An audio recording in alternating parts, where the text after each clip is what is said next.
Hey guys, and welcome back to our channel. Today we are talking about introverted versus extroverted employees. Now it's clear that there is a big difference between our introverts and our extroverts. But I think one of the biggest challenges that we have is ensuring that we're getting all of the great ideas that our team members have. We're always looking for ways to improve. One thing that can happen if we're not cautious is we can miss some of the great ideas that our introverted employees are holding on to. If you think of your team members, the difference between an extroverted team member and an introverted team member is typically pretty obvious. And sometimes where we see it the most is during team meetings. Your extroverted individual is more likely to want to share their ideas. They're jumping in, they're excited because they gain energy just from being in that group atmosphere. I've got an answer, I want to give my feedback. Now, your introverts within a meeting, they are going to be the people that are more quiet, more reserved. Those are the people you can probably think of them now that aren't speaking up and saying a lot. You know, when you ask, does anybody have any feedback? And it kind of goes quiet. Your introverts, they also have incredible feedback to share. However, given the situation, the size of the group, how loud we might be getting, how off topic we might be getting, how excitable everyone is getting, they may or may not be willing to share those ideas in the atmosphere that we have created in the team meeting. So, is there a way that we can create a comfortable atmosphere or a comfortable platform for them to share their ideas?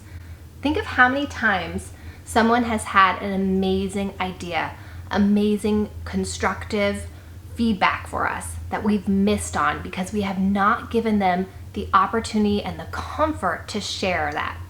That is what we want to avoid. We want to be able to give them the platform. So, what can we do? We don't want to create too much extra work. So we won't say to go and touch base with every single person to make sure that you are accommodating in that way. But there are ways that you can structure your meetings to ensure that you are getting the most feedback that you can and good constructive feedback, but also without making people step outside of their comfort zone with their personality. So first, make sure that you understand who is more extroverted, who is more introverted, and who seems to feel more comfortable sharing their feedback and who potentially is holding back their feedback. Second, do you have a culture that allows feedback comfortably for everyone, no matter what their personality is? Are your meetings set up to be able to give feedback? Or do you end them and walk away, and if somebody has something to say, they have to email you after or run after you afterwards and say, I wanted to talk to you about something, I don't agree with this, or I feel that we should change this.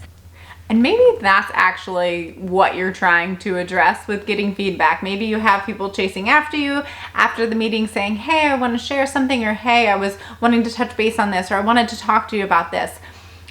And you get frustrated thinking, well, we just had a whole meeting talking about this and now we're trying to follow up. So do we have a good feedback culture within our meeting? It may be that the platform just hasn't been created for this good constructive feedback. And so that frustration can be eliminated just by saying, let's make sure that everybody has that chance to voice their perspectives, and let's do it in a really constructive way that we'll all be able to benefit from. And third, do you have a good feedback system that allows everyone to feel comfortable to share? One thing that we have found that works the best is starting by making sure that you know who has given feedback, and has each person had the opportunity to be able to give feedback regarding what it is that you're talking about.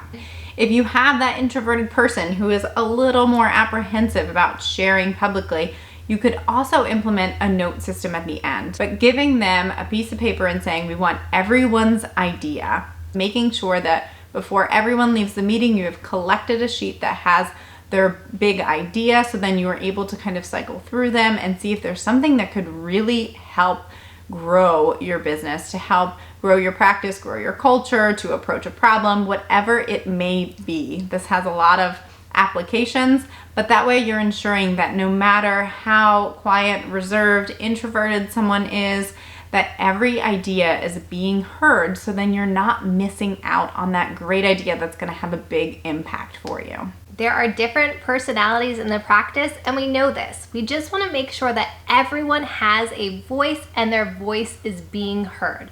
So I ask you, have you set up a culture where feedback is heard from everyone, where everyone feels comfortable sharing their ideas and concepts?